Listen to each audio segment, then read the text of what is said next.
쏠 총들입니다.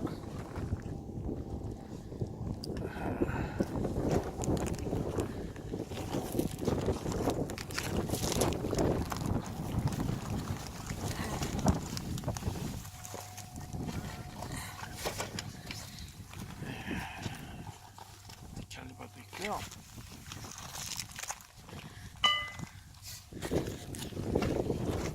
중요한 게 위험하게 사람이 하나 저 차 안에 들어있어요. 그래서 자기가 안 떠나고 싶다 그래서 어쩔 수 없이 이대로 사격을 진행해야 됩니다.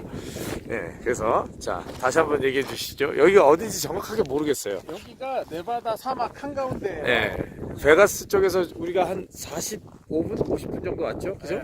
후버댐 지나서. 후버댐 지났습니다. 네. 그래서 네. 여기는 그 사유지는 아니고요. 네. 여기가 아마 정부 땅이래요. 정부 그래서 땅인데, 주 정부 땅. 주 정부 땅인데 사용을 할 수 있는 것 같습니다.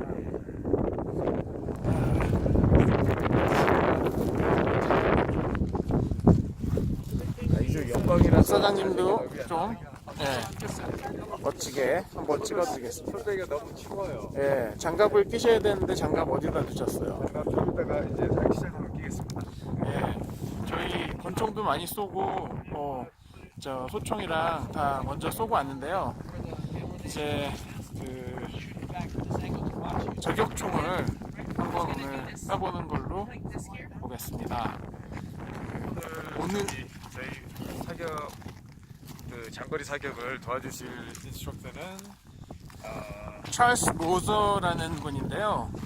여기 지금 벌써 네이비실에서 6년 동안 근무를 하시고 지금 현재 스와팀에서 저격수로 근무하고 계신 분입니다.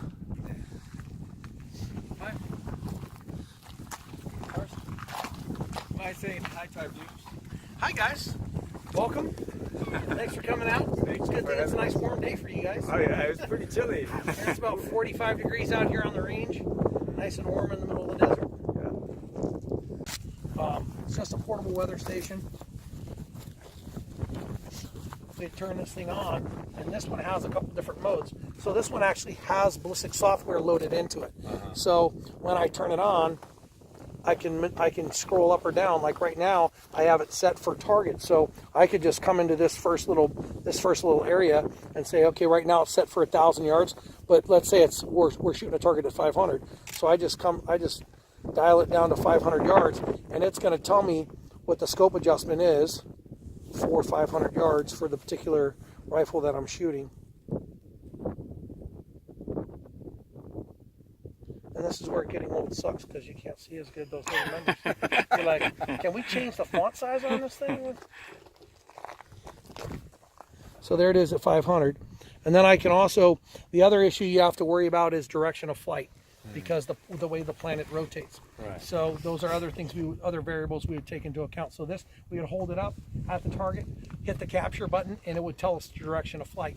Now what that does for the ballistic computer inside, it's already automatically making an adjustment in the computer into my scope or into the range card. So then when I back out of here, the other thing I want to do is back all the way out and come down here to the gun selection and make sure I know which gun I'm using. And I'm going to come down here to the 6.5 because that's the one I like to use the most. And boom. So now when I'm back in here at 500 yards, I'm 2.51 mils for elevation adjustment. And then if I added the wind, then I can do the wind capture as well for this. So now you start to see gear and equipment really becomes a big issue. You know, and it's not that I don't know how to do it. I have the charts memorized, everything from a 223 up to 50 cal. All the guns that I carry, the score those, and that's where part of it, you know, a lot of people look at snipers and they don't realize the amount of information that the guy has to memorize and know, math and all of these things. These are things, there's some memorization, but then there's some math skills that have to take place. So snipers are not unintelligent guys. These are very smart guys who are very savvy when it comes to gear and equipment and adding all those variables in for a long-range precision shot to make sure that when they pull the trigger, they're 100% that they're going to get that hit, especially at that distance. At 500, that should be no questions asked. Those are headshots at that distance. You know, So anyway, that's some of the gear and equipment stuff that we talk about. Another piece of gear that's essential is some kind of laser rangefinder, which would be, you know, something small and portable. This is more compact. This is one I use for more of an urban environment. It's the Kilo 2200. This one doesn't have the ballistic software in it. They've made another version since I got this that actually has the ballistic software, and you can actually add in several different ballistic profiles in here, and then when I range the target, it'll give me what the scope adjustment is. Okay. So now you can add, by having the right gear and equipment, it saves more time, right? So when I'm engaged in a target in the field, you've got to make sure you camouflage up 100%. That's hands, face, everything. I was doing a training operation with a guy, great guy, good sniper. He just got a little lazy on the day that we did the sniper event, and he put on the Spandiflage over his whole head, and it's like your buddy was wearing earlier, where it covers up most of the face. That triangle, yeah, the T-zone was wide open, and I saw him from 700 yards out with the naked eye. I was like, huh, look at Jesse hiding. I was like, dirty. That's a dirty little trick right there, because he was in a really good spot. But I saw him from quite a distance away, and then I put a stock on him and I shot him. And at the end, he was like, "What? How did you see me?" And I was like, "Dude, you didn't camouflage your face." So always carry camouflage paint, so you can camouflage up 100%. Gear and equipment. And then you also want to do a shake test. Whenever you're going to head out anywhere, you always want to make sure that if you're going into the field, especially if it's a live operation, you don't have something loose inside one of your bags. Even water in a canteen sloshing around, someone can hear from a distance. So those are things you definitely want to make sure that you don't do. So you would shake test your gear. In here, I carry a lock pick set. So in an urban environment, it's prudent to be able to pick locks. So again, now we talk about cyber skills. That's a cyber skill that you need to have. Okay, like we had talked about before, I'm a former Navy SEAL. I went through SEAL training in 1990. I went to SEAL Team 5, spent 6 years at SEAL Team 5.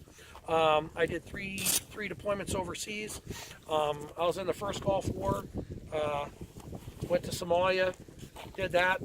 At the end of my deployment from Somalia, came back and I did an ARC deployment in 1995. When I got back from that, I went to our training cell. When I was in the training cell there, I just came to a point in my career where I had to make a decision. Either I was going to stay and make it a career for life, or I was going to get out and try something different. So obviously I opted to get out. I became a police officer, and you know, now I'm out here in Las Vegas working on our SWAT. I was on our SWAT team. Now I pretty well, the older you get, the more you transition into the training aspect of it. So now I spend a lot of my time training other guys on how to do the job and how to be effective.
that?